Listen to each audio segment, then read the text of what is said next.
할렐루야. 하나님의 은혜가 풍성한 주일이 되시기를 바랍니다. 오늘은 복된 주일입니다. 특별히 장애인들을 축복하는 주일인데요. 연약함이 있지만 연약함을 통해서 하나님의 더 크신 은혜를 경험하는 하나님의 안에서 모두가 다 보석 같은 귀한 분들입니다. 저희 교회에는 약 한 10개의 장애인 부서가 있습니다. 10개 부서에 속해서 함께 예배하는 지체들이 한 380여 명의 지체들이 있는데, 사실 사회는 더 많은 분들이 계시지만 사회 속에 나오지 못하는 그런 재가 장애인들도 참 많습니다. 공간과 여러 가지 많은 부족함 때문에 그분들이 밖으로 나오지 못하고, 또 때로는 저희 교회 예배 자리로 나오고 싶은데도 나오지 못하는 분들도 있습니다. 그래서 우리 교회만이라도 최우선적으로 우리 장애인들을 먼저 배려하고, 또 교회 내 모든 엘리베이터, 모든 시설에서 장애인들을 우선적으로 배려하는 그런 교회가 되었으면 좋겠습니다. 오늘 온사랑합창단, 이제 사랑챔버에 이어서 온사랑합창단이 시작한 지 얼마 안 됐는데 이렇게 훌륭한 찬양을 했습니다. 다시 한번 큰 격려의 박수 부탁드립니다.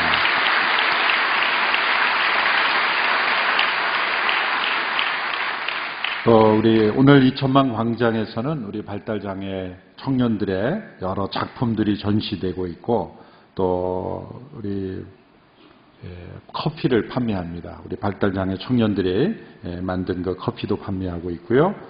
또 장애인 사역을 소개하는 여러 브로셔들도 나누어드리고 있습니다.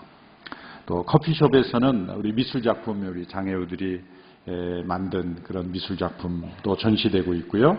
특별히 광장에서는 우리 사랑부서를 섬길 교사 선생님들을 모집하고 있습니다.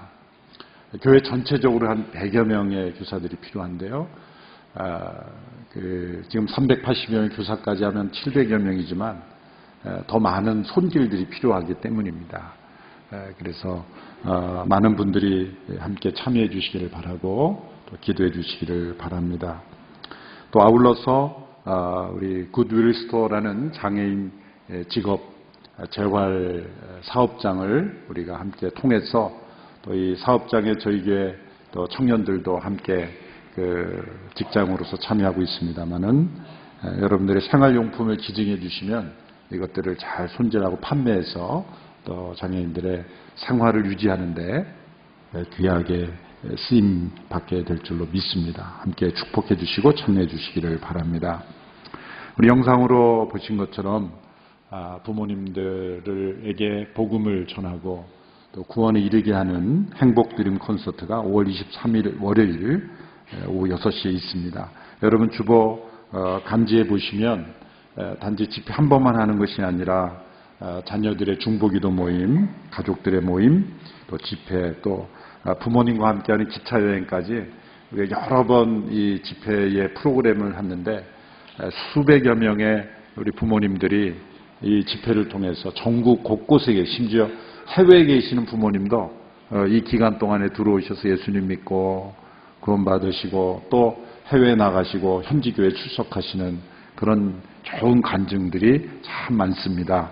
또 이 간주 후면에도 우리 며느리 덕분에 이렇게 예수님 믿게 된 저 해남에서 보내온 간증문도 있는데요. 여러분들이 부모님들을 전도할 수 있는 기회에 집중적으로 기도하고 또 섬길 수 있는, 최고의 행복을 드릴 수 있는 그런 집회가 될 수 있게 되기를 바랍니다. 다음 주일 4월 24일은 저희가 더 멋진 세상, 오늘이 NGO인데요. 전 세계에 가장 어려운 지역, 또 현지인들도 살아가기 어려운 그런 지역들을 중심으로 저희가 그 지역에 우물을 파주고 또 아주 기초시설을 마련해주는 그런 사역을 잘 하고 있는 이 더 멋진 세상을 우리가 함께 후원하는, 또 약정하는 시간을 갖도록 하겠습니다. 기도하겠습니다. 하나님 아버지 감사합니다. 오늘도 복된 주일을 주시고 연약함 속에서 하나님의 더욱 크신 은혜를 경험하고 구하는 귀한 지체들을 저희가 축복합니다. 주님 기억하여 주시고 하나님께서 이 시대에 온누리교회를 통하여 한국교회를 통하여 이 사회의 편견과 잘못된 생각을 깨트리고 또 하나님의 은혜와 사랑을 세상 속에 흘러보내는 귀한 일로 쓰임받을 수 있도록 역사하여 주시옵소서. 오늘도 기록된 말씀을 통하여 하나님의 음성을 귀를 기울일 때 우리 모두에게 주시는 주의 은혜가 풍성하게 넘쳐나게 하옵소서. 예수님의 이름으로 기도하옵나이다. 아멘. 오랜 기독교 역사를 통해서 알 수 있는 것은 그리스도인들의 삶에 있어서 영적 성장의 단계가 존재한다는 것입니다. 어린아이의 신앙에서 장성한 아비와 청년의 신앙으로의 성장이 있습니다. 자기 중심적인 신앙에서 하나님 나라의 신앙으로의 변화가 있습니다. 의심으로 가득한 연약한 신앙에서 확신과 능력에 가득한 그런 충만한 믿음의 생활이 있습니다. 이러한 변화를 가능하게 하는 것, 그것은 바로 성령의 세례라고 불리어지는 성령님의 역사입니다. 복음서에 보면 세례 요한이 이 성령의 세례가 옛 시대와 새 시대를 구분짓는 중요한 사건이라고 말했습니다. 우리 개인의 신앙에 있어도 옛 시대와 새 시대를 가져오는 그 변화를 가져오는 중요한 그 계기가 바로 이 성령의 세례입니다. 요한복음 1장에서 세례 요한이 예수님을 소개할 때 이렇게 소개했습니다. 나는 물로 세례를 주거니와 내 뒤에 오시는 이는 성령으로 세례를 주실 분이다. 예수님을 가리켜 성령으로 세례를 주시는 분이시다. 그럼 우리 성령의 세례는 성령님 자체의 사역이라기보다 더 정확하게 말하면 예수님께서 성령님을 통하여 베푸시는 사역이다라고 말씀드릴 수 있습니다. 여러분들이 생각할 때 저는 이미 세례를 받았는데 무슨 또 세례가 필요하단 말입니까? 라는 생각이 드실 수가 있습니다.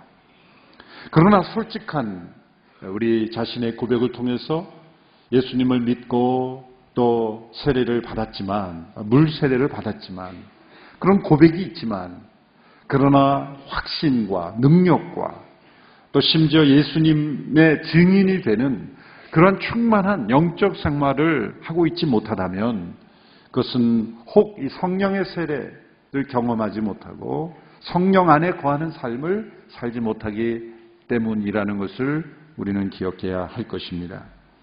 이러한 말씀이 어떤 영적인 열등감을 드리거나 죄책감을 드리는 말씀이 아니라 격려와 도전이 되는 말씀으로 삼아서 영적 성장의 단계를 더 높이는 우리의 삶이 될 수 있게 되기를 바랍니다. 성령님의 역사가 아니고는 누구든 예수 믿을 수 없습니다. 그리스도인이 될 수 없습니다. 자연적 인간은 하나님과 원수가 될 뿐만 아니라 하나님의 뜻에 순종할 수도 없습니다. 우리를 거듭나게 하시며 믿게 하시는 것은 바로 성령님의 역사입니다. 그런데 이런 성령님의 역사로 예수님을 믿는 신자라 할지라도 성령의 세례는 경험하지 못할 수 있습니다. 이 두 가지는 분명하게 구분되는 사건입니다. R.A. 토레이 목사님은 이것을 이렇게 구분해서 설명했습니다.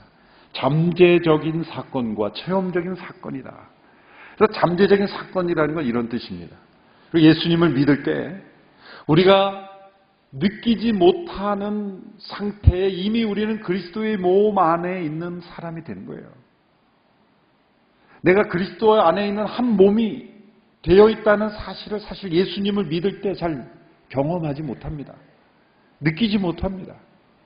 내 몸을 만지며 느끼듯이 그렇게 내가 예수님의 한 몸이다. 이것은 추상적인 개념이 아니라 실제적인 사건임에도 불구하고 우리가 느끼지 못하는 거예요. 그러나 우리는 예수님을 믿고 받아들임으로 성경의 약속대로 구원받은 하나님의 자녀가 되는 것이죠. 자녀도 보면 한 생명이 태어나서 자녀로 자라갈 때 부모님 베풀어 주신 사랑 속에 이렇게 자라나지만 내가 우리 부모님의 자녀라는 것을 깊이 깨닫고 감격의 눈물을 흘리고 체험하는 것은 장성한 후가 아닙니까? 그렇죠? 나의 자녀됨이 깊이 깨달아지고 감사해지는 어떤 순간이 있죠. 그것처럼 우리 하나님의 자녀가 되었음에도 불구하고 그 자녀됨의 축복, 능력, 은혜, 그 깊은 하나님께 대한 찬송을 누리지 못하고 살아가는 성도들이 있을 수 있다는 거죠. 그래서 이런 성령의 세례는 우리로 하여금 이 체험적 사건을 통해서 우리의 마음속에 확신을 주고 기쁨을 주고 능력을 주고 그리고 우리에게 약속된 이 충만한 하나님의 은혜를 누리게 하는 사역이 바로 성령님의 이 역사라는 것이죠. 오늘 본문에서 바울이 3차 선교 여행을 하는 중에 에베소에서 몇몇 제자들을 만나서 바로 이 부분을 확인하고 질문을 던진 것입니다. 그 질문은 바로 이런 질문입니다. 여러분은 믿을 때 성령을 받았습니까? 여러분은 믿을 때 성령을 받았습니까? 이제 19장에 들어서면서 사도 바울이 제3차 선교 여행을 하게 됩니다. 출발지는 안디옥입니다. 그리고 이 19장의 시점에 이르러서 에베소에 도착합니다. 지도를 잠시 보시면 아주 먼 지역입니다. 우리가 생각할 때 가까운 지역이라 생각했지만 오른쪽에 있는 안디옥에서 그 다소더베, 이고니온, 비시니, 안디옥, 그 소아시아 북쪽 지역을 거쳐서 에베소에 이르죠. 물론 에베소에서 이제 왼쪽으로 돌아서 다시 한번 안디옥으로 돌아오는 여정이 남아 있습니다만 3차 여행의 중간 정도 지점이죠. 에베소까지. 그래서 본인이 전도했던 지역을 다시 다 돌아다니면서 다시 한번 믿음을 굳게 하면서 이제 에베소에 도착한 시점에 이르렀습니다. 자, 이들이 이제 바울을 만났을 때 바울이 보기에는 이들의 믿음의 무엇인가를 좀 확인하고 싶었습니다. 바울이 생각할 때는 이 정도에 머물러서는 안 된다라고 하는 그러한 어떤 안타까움이 바울의 마음속에 생긴 것이죠. 그래서 이 질문을 던진 것입니다. 여러분은 믿을 때 성령을 받았습니까?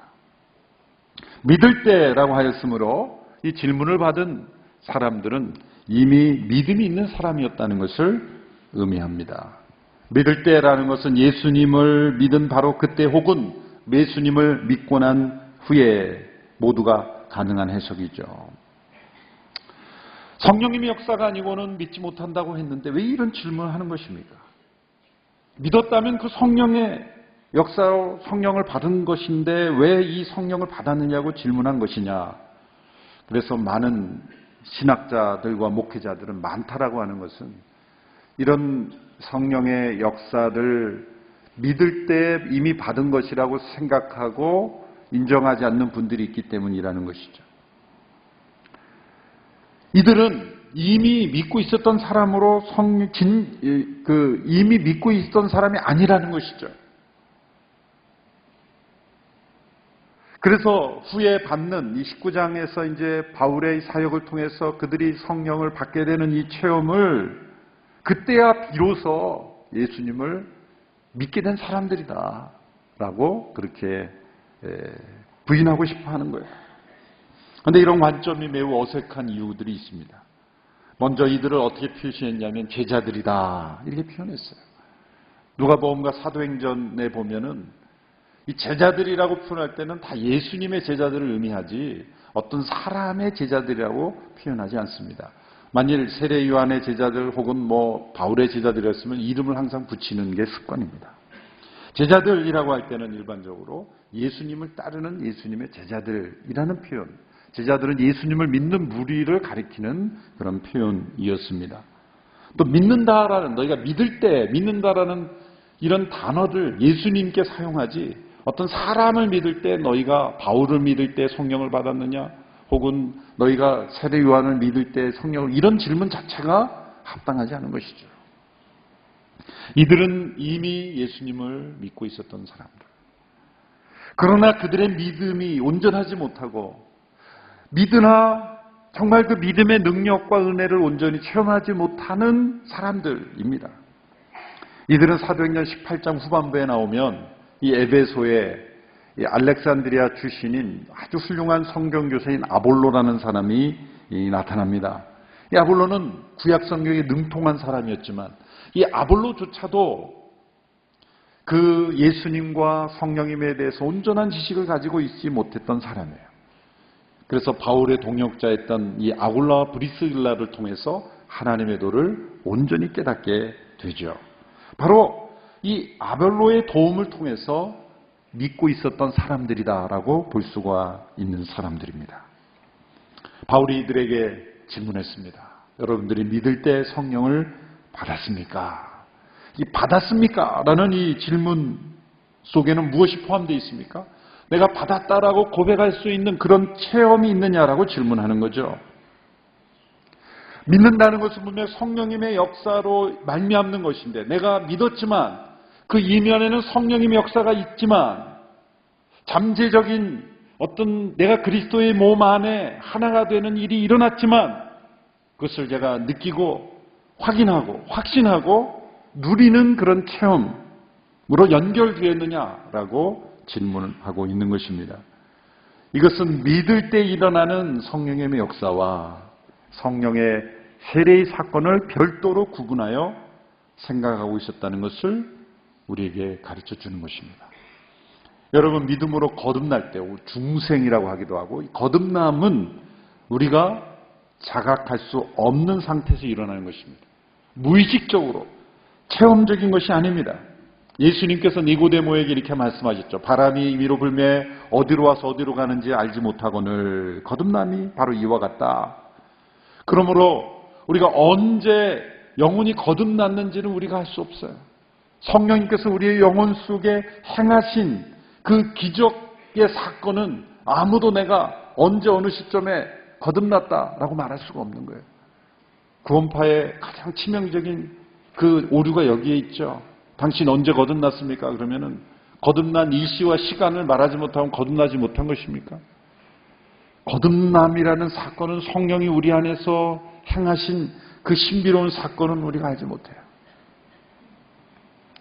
그 이후에 일어나는 어떤 회개와 어떤 체험은 거듭난 이후에 일어난 사건이기 때문에 그 전에 언제 내가 거듭났느냐 그것은 알지 못해요.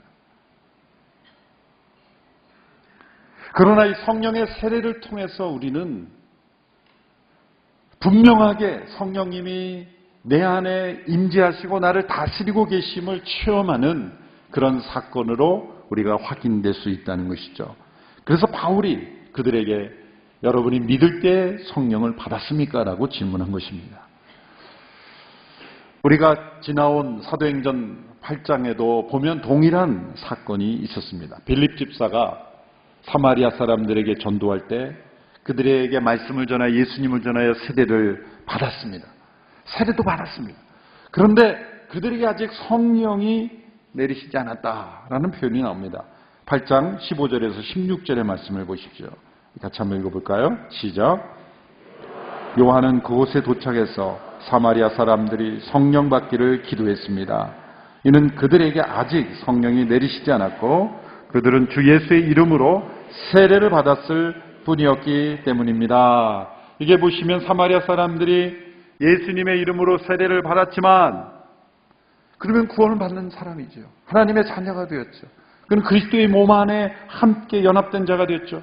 그러나 그들에게 성령의 세례가 임하지 않았기에 의식적으로, 자각적으로, 체험적으로 그들에게 능력과 확신이 결여된 상태에 있었다는 거예요. 그래서 베드로와 요한을 예루살렘 교회에서 사마리아로 파송하죠. 그래서 그 베드로와 요한이 그들을 위하여 함께 기도할 때 그들에게 성령의 세례가 임하는 사건이 사도행전 8장에 있었습니다. 우리가 함께 지나왔죠. 뭐 그런 본문이 있었나? 너무 자책하지 마십시오. 충분히 잊어버릴 수 있는 시간입니다. 더 거슬러 올라가면 더 기억에 막막하게 느껴질 수 있을지 모르겠지만 사도행전 2장에 가보면 오순절에 성령의 강림 사건이 나오죠. 근데 그 성령 강림을 체험한 오순절을 경험한 제자들은 예수님을 믿는 사람이었습니까? 안 믿는 사람이었습니까? 전혀 안 믿는 사람이었습니까? 그러면 그들이 예수님께서 말씀하신 대로 예루살렘을 떠나지 말고 기다리라 해서 기다렸겠습니까? 예수님을 믿는 사람들이기 때문에 기다린 거 아니겠습니까? 요한복음 17장에 보면 예수님이 제자들 향하여 너희는 말씀으로 거룩하게 된 자들이다 이렇게 말씀하셨어요. 그런데 20장에 보면 예수님이 부활하신 예수님께서 제자들에게 성령을 받으라 라고 말씀하셨어요. 믿으라라고 하지 아니하고 성령을 받으라 라고 말씀하신 것은 그들에게 이 별개의 경험, 추가적 경험이 필요하다는 것을 말씀하신 거죠. 사도행전 1장 4절 5절에 예수님께서 말씀하신 것을 다시 한번 읽어보겠습니다. 1장 4절 5절 시작. 그들과 함께 모였을 때 예수께서 이렇게 명령하셨습니다. 예루살렘을 떠나지 말고 너희가 내게 들은 대로 내 아버지가 약속하신 선물을 기다리라. 요한은 물로 세례를 주었지만 너희는 며칠 안에 성령으로 세례를 받을 것이다. 이 오순절의 사건을 예수님께서 직접 뭐라고 말씀하셨어요? 너희가 성령으로 세례를 받을 것이다. 제자들은 이미 예수님을 믿는 제자들이었습니다. 그러나 그들은 능력이 없었습니다. 그래서 십자가 앞에서 도망한 것입니다. 확신이 없었습니다. 그래서 예수님이 부활하심에도 불구하고 의심했습니다. 그리고 예수님이 승천하실 때도 의심하는 제자가 있었다고 말했습니다. 성령의 세례를 경험하지 못한 자는 이런 의심, 불안, 확신이 없는, 능력이 없는, 증인의 삶을 살지 못하는, 선교적 삶을 살지 못하는 그런 상태에 머무르게 된다는 거예요. 바울이 에베소 제자들에게 여러분이 믿을 때 성령을 받았습니까? 라고 질문한 것은 바로 이런 맥락 속에서 이루어진 거예요. 예수님께서 제자들에게 너희가 성령으로 세례를 받을 것이다. 그래서 오순절 성령의 사건이 임했고 그것이 한 번만 이루어진 것이 아니라 복음이 전해지는 곳마다 그들이 사마리아 사람들도 예수님을 믿고 세례를 받았지만 그들이 이후에 성령의 임재하심이 세례가 임했고 8장에서도 동일한 사건이 일어났죠.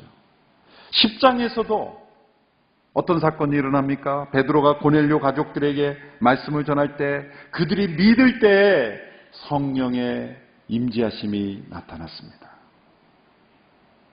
사도행전 10장 43절에 45절의 말씀을 보시면 이렇게 되어 있습니다. 모든 여자들도 예수를 믿는 모든 사람들은 그 이름으로 죄 용서를 받게 된다고 증언했습니다. 베드로가 이렇게 말하고 있을 때 말씀을 듣고 있던 모든 사람에게 성령이 내려왔습니다. 베드로와 함께 온 할례받은 사람들은 성령의 은사를 이방 사람들에게까지 부어주시는 걸 보고 깜짝 놀랐습니다. 여기 보면 베드로가 고넬료 가족들에게 말씀을 전할 때 이들은 믿을 때고 성령의 세례가 임했어요. 이들은 아직 물세례를 받지도 않았어요. 그러니까 이 사도행전 역사를 보면 이 성령이 임하시는 패턴은 일정하지 않다는 것을 알 수가 있죠. 어떤 사람은 물세례를 받은 이후에도 이후에 임한 사람이 있고 어떤 사람은 물세례 받지 않고 그 말씀을 들을 때에 성령의 세례가 임한 사람이 있어요. 물세례를 받기 전에 받는 사람이 있고 받고 난 후에 받는 사람이 있고 물세례도 받기 전에 말씀을 들을 때에 동시에 성령의 세례가 임하는 사건도 있습니다. 사도행전은 그 패턴이 너무나 다양해요. 그러므로 어떤 의식처럼 물세례 후에 받는 것이다. 이것도 잘못된 것이고 물세례 받기 이전에 나타난 것 그것도 잘못된 받아야 되는 거다. 그것도 잘못된 것이고 그것은 우리가 정하는 것이 아닙니다. 이것은 성령님께서 선물로 우리에게 주시는 것이기 때문이에요. 중요한 것은 뭡니까? 공통점이 이것은 분명한 체험으로 경험으로 우리가 받는 물세례나 혹은 우리가 믿는다는 고백과 별도의 경험으로서 분명히 존재하는 사건이 되는 거예요. 그리고 이 성령의 세례를 통해 우리의 마음속에 깊은 확신과 기쁨과 능력이 우리에게 임한다는 거죠. 바울이 그들에게 예수님에 대하여 올바르게 다시 설명해주고 그들에게 안수해 주었을 때 그들에게 성령이 임했어요. 오늘 본문 19장 4절에서 7절의 말씀을 보십시오. 우리 같이 한번 읽어볼까요? 시작. 바울이 말했습니다. 요한의 세례는 회개의 세례입니다. 그는 백성들에게 자기 뒤에 오실 분을 믿으라고 했는데 그분이 바로 예수입니다. 그들은 이 말을 듣고 곧바로 주 예수의 이름으로 세례를 받았습니다. 바울이 그들에게 손을 얹자 성령이 그들에게 내려 그들이 방언으로 말하며 예언하게 됐습니다. 그들은 모두 12사람 정도였습니다. 그들은 요한의 세례를 받는 것이고 예수님을 믿는 것으로만 생각했다는 거예요. 어떤 의식적이고 형식적이고 도덕적인 결단, 여러분 예수님을 믿는 것은 단지 세상 사람보다 교양 있는 생활을 하기 위해서 오신 것이 아닙니다. 예수님을 믿고 그냥 종교적 생활을 하는 것으로만 만족한다면 여러분 그것은 이 바울의 질문 앞에 서야 하는 것입니다. 사도 바울은 후에 이 에베소 제자들에게 바로 이 사건이 일어난 그 에베소에 있는 제자들에게 다시 편지를 쓰죠. 그것이 에베소서죠. 그 편지에 보면 1장에서 그들이 경험한 이 성령의 세례가 어떤 의미인지를 다시 설명해 줍니다. 그것이 1장 13절에서 14절의 말씀입니다. 1장 13절에 14절 에베소서입니다. 같이 한번 읽어볼까요? 시작. 여러분도 그리스도 안에서 진리의 말씀 곧 여러분을 위한 구원의 복음을 듣고 또한 그리스도 안에서 믿어 약속하신 성령으로 인치심을 받았습니다. 이 성령은 우리의 유업의 보증이 되시는데 이는 하나님의 소유된 백성을 구속하기 위함이며 또한 하나님의 영광을 찬미하도록 하기 위한 것입니다. 이 구절에서 이 사도행전 19장에서 임했던 이 성령의 세례의 사건을 이제 교리적으로 더 정확하게 논리적으로 설명해 주는 것입니다. 1장 13절에서 보면 이 성령의 세례 사건을 두 개의 비유를 통해서 설명하는 내용이 나오죠. 첫 번째는 성령의 인치심이다. 약속하신 성령으로 인치심을 받았다. 인이라는 건 도장인이에요. 도장이에요, 도장. 그 당시로부터 지금까지 어떤 도장을 찍는다는 것은 많은 의미가 내포되어 있죠. 여러분 언제 도장을 찍습니까? 언제 여러분의 도장을 찍습니까? 심심할 때 이렇게 찍습니까? 낙서처럼 찍습니까? 누군가 문서를 가져와서 여기 당신의 도장을 찍어달라고 할 때 여러분 도장을 뭘 확인하고 찍습니까? 이게 내가 책임져야 될 건가 확인하고 찍죠? 또 어디에 도장을 찍습니까? 내 소유일 때 도장을 찍는 거예요. 소유권을 의미하는 것이죠. 이거 진실하다는 것을, 내가 만든 문서 이건 진실하다는 것을 확인할 때, 이건 진짜라는 것을 확인할 때 내 도장을 찍죠. 시일되어 있다는 거예요. 어떤 그 봉투에 이렇게 인이 찍혀져서 온 것은 이건 안전하다는 거예요. 이건 다른 사람이 찍지 않았다는 거죠. 이런 소유, 안전, 이 진실, 진정성, 이 모든 것이 다 도장에 포함되어 있는 거예요. 성령, 약속하신 성령이 우리 가운데 세례가 임하신 사건은 성령으로 하나님께서 우리에게 도장을 찍으신 것이다. 그것은 우리가 하나님의 소유라는 확신을 우리에게 심어주는 거예요. 너는 나의 소유다. 너는 안전하다. 너는 그리스도 안에서 사단이 너를 해치지 못할 것이다. 너가 이 세상에 어떠한 시험과 환난을 당할지라도 너는 나의 소유고 나의 자녀이다. 너에게는 영원한 생명이 보장되어 있다. 그 도장을 찍어준 사건이 바로 성령의 인치심이라는 거예요. 인치심이라는 거예요. 내가 하나님의 소유인가? 여러분의 마음속에 의심이 더 크다면 이 성령의 세례가 필요한 분이라는 거예요. 믿지만 하나님의 소유이지만 그런데 그 소유됨을 내가 확신하고 체험하고 그리고 그 하나님께서 나에게 주신 안전 가운데 거하지 못하다면 성령의 인치심을 경험하지 못한 거예요. 두 번째로 14절에 보면 다른 비유로 이렇게 설명하시는데 14절에 보면 이렇게 되어 있습니다. 이 성령은 우리의 유업의 보증이 되시는데 이 보증이라는 단어를 사실 직역하면 이 좀 부드럽게 하게 보증이라는 단어를 썼지만은 쉽게 말하면 이 계약금이라는 거예요. 보증금이라는 게 디파짓 했다 이거예요. 여러분 어떤 물건을 거래하거나 집을 사고 팔 때 계약금을 주죠. 계약금이 가져다 주는 의미가 뭡니까? 나의 것이지만 아직 온전히 이루어지지 않았을 때 계약 상태잖아요. 여러분 우리는 구원받았지만 아직 온전히 구원받지 못했잖아요. 그래서 죄 가운데 있지 않습니까? 우리 안에는 부활의 생명이 있지만 지금 우리의 삶 속에는 이 세상 속에 죄 가운데 살아가기 때문에 온전한 부활의 영광을 경험하지 못했지 않습니까? 그렇기 때문에 우리가 성령 세례를 받은 상태는 마치 하나님께서 우리에게 계약금을 심어주신 거예요. 이미 구원을 받았지만 아직 온전히 구원받지 못했지만 이거 너희는 나의 소유다. 너희는 구원받은 백성이다. 라는 그런 확신, 그런 기쁨, 그런 능력을 우리에게 부어주시기 위해서 성령님께서 우리 가운데 충만하게 임재하시는 거예요.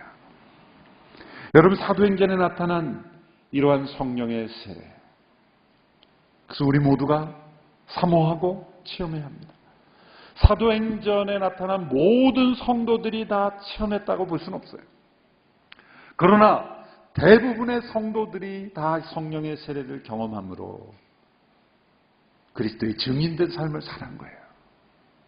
그러지 않고는 증인된 삶을 살 수가 없습니다. 이 성령의 세례는 은사와 함께 나타나기도 하고 그렇지 않을 수도 있어요. 오늘 본문에는 그들이 방언도 하고 예언도 했다고 했지만 모든 성령의 세례가 이런 모든 은사가 반드시 있어야 된다라고 말할 수는 없어요. 또 하루아침에 예수님처럼 변화되는 그런 일도 일어나진 않습니다. 한꺼번에 성화가 다 이루어지는 것도 아닙니다.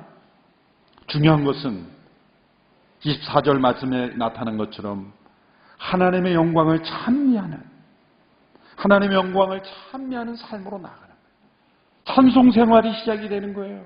고통 속에서도 찬송하는 겁니다. 바울과 실라가 빌립보 감옥에 던져져서 기도하고 찬송한 것처럼 어떠한 삶의 형편에서도 하나님을 힘있게 찬송하는 삶이 되는 것입니다. 그것이 성령의 세례에 나타나는 증거입니다. 여러분 믿을 때 성령을 받았습니까? 이 질문을 율법적으로 적용해서는 안 됩니다. 내가 뭔가를 행동으로 행하지 않아서 받지 못한 것인가? 어떤 세상의 계급장을 받듯이 그렇게 받는 것이 아닙니다. 이것은 신앙의 우열을 가리는 것이 아니라 하나님께서 우리 모두에게 약속하신 은혜입니다. 보장된 약속이고 누릴 수 있는 축복이고 우리가 마땅히 체험해야 될 하나님의 은혜예요. 우리의 마음속에 이러한 사모하는 마음, 여러분,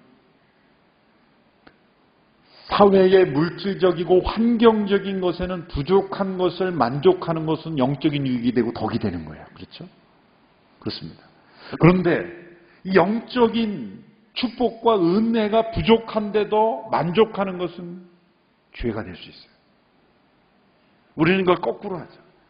영적인 부분에는 항상 미달돼도 그냥 만족해요. 나만 기도 못하나? 미달돼도 항상 만족해요.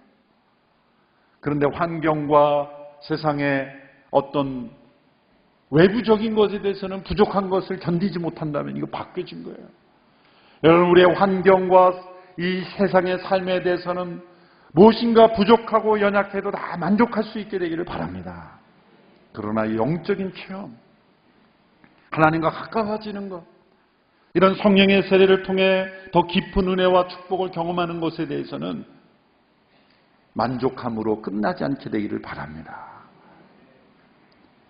이것은 믿음 안에서 우리가 하나님의 약속을 믿고 주장할 때 체험할 수 있는 것이기 때문에 본문에 보면 이러한 성령의 세례가 임한 이후에 바울이 행한 것이 더 중요해요.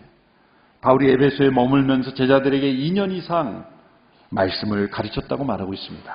오늘 본문 8절에서 10절의 말씀을 함께 읽어보겠습니다. 시작. 바울이 회당으로 들어가 석 달 동안 담대하게 말하며 하나님 나라에 대해 강론하고 설득했는데 그 가운데 몇 사람은 마음이 완고해져 믿기를 거부하고 공공연하게 그 가르침을 비방했습니다.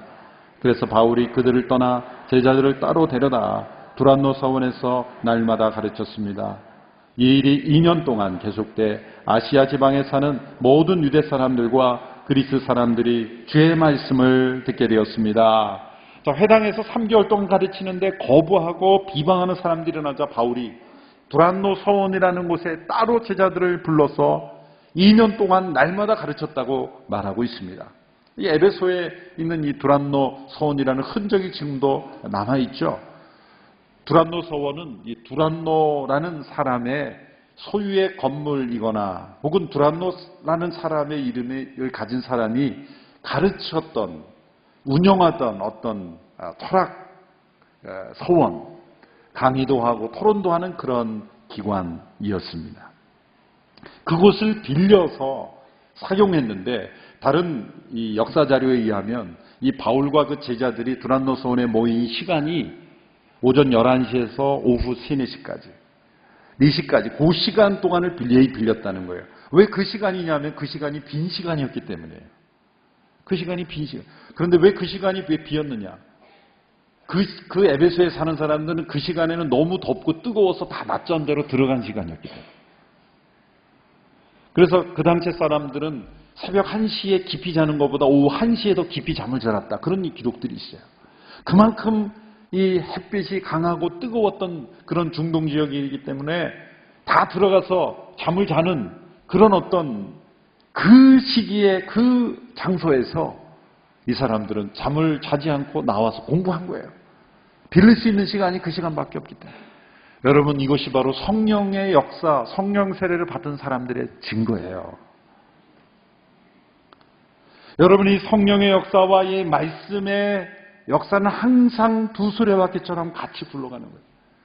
사도행전 19장에서 이 성령의 세례가 임한 그 배경에는 18장 후반부에 아볼로를 통한 이 말씀의 이 사역이 있었던 거예요. 그 말씀의 수레를 타고 성령님께서 역사하신 거예요. 또 이 19장의 성령의 역사 이후에 두란노 서원에서 2년 동안 날마다 말씀을 공부했다. 평양 1907년에 대부흥이 일어났을 때 성령의 뜨거운 역사가 일어났을 때 일주일씩 모여서 사경회를 했죠. 매일 모였어요. 말씀을 공부하고 연구하기 위해서. 여러분, 성령의 세례가 내 안에 임한 증거는 말씀에 대한 사모함으로 반드시 나타나게 돼 있어요. 또 그 말씀에 대한 사모함은 또 성령의 역사를 일으켜요. 다음 주에 살펴볼 에베소에서 이 도시 전체가 발칵 뒤집히는 사건이 일어나죠. 그 변화는 어디에서 나나요? 성령의 기적과 표적이 나타나는 것은 바로 에베소에서 두란노 서원에서 2년 동안 말씀을 날마다 공부하는 중에 또 다른 성령 역사가 나타나는 거예요. 여러분이 말씀의 사역으로 말씀의 깊이로 들어오지 않는 성령의 역사는 사람들이 자기가 성령님을 좌지우지인 줄 알고 잘못된 길로 빠지는 거예요. 이 성령의 역사와 말씀의 사역, 이것이 두 수레바퀴처럼 이렇게 함께 움직여지는 것이 사도행전의 역사입니다. 18장 후반부에서 아볼로의 말씀 사역이 19장의 성령의 세례로, 또한 그 성령의 세례가 두란노 서원의 말씀의 사역으로, 또 그것이 후반부에 또 다른 성령의 기적으로 이렇게 서로 계속 맞물려 나오는 순환적인 그런 역사가 나타나고 있습니다. 여러분, 오늘 이 시대 사도행전적 선교적 교회는 바로 이 말씀과 성령의 역사가 계속 나타나는 그러한 교회인 줄로 믿습니다. 우리 영적 생활에 현재의 수준에 만족하지 않게 되기를 바랍니다. 이만하면 됐지, 일주일에 한 번 교회 나가는 것만 해도 됐지, 더 이상 뭘 바래? 위험한 생각입니다. 이런 성령의 충만함을 사모할 수 있게 되기를 바랍니다. 다른 사람이 해주는 기도만으로 만족하는 것이 아니라 내가 성령 안에서 기도하는 생활로 나갈 수 있게 되기를 바라고, 내가 읽는 말씀이 되기를 바라고, 또 나를 통해 역사하시는 성령의 역사를 체험할 수 있게 되기를 바랍니다. 그래서 바울이 에베소 제자들에게 던졌던 이 질문 앞에 날마다 설 수 있게 되기를 바랍니다. 여러분, 믿을 때 성령을 받았습니까? 이 질문 앞에 네, 받았습니다. 그래서 저는 예수님을 눈으로 보지 못했지만 말할 수 없는 기쁨으로 기뻐하며 참여하고 있습니다. 네, 받았습니다. 그래서 저는 하나님의 약속을 바라며 그 온전한 구원을 날마다 바라보고 있습니다. 그렇게 대답할 수 있는 우리 모든 성도들이 되기를 주님의 이름으로 축원합니다. 기도하겠습니다. 우리에게 성령님 보내주셔서 우리에게 확신과 능력과 기쁨으로 우리에게 주어진 구원을 이루어가게 하신 것을 감사합니다. 믿을 때 성령을 받았습니까? 이 질문 앞에 담대하게 대답할 수 있는 저희들이 되게 하여 주시옵소서.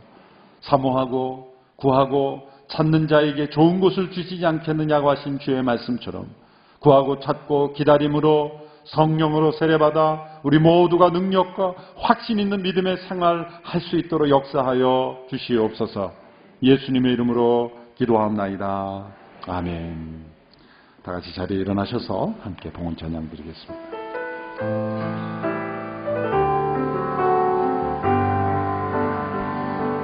주 보러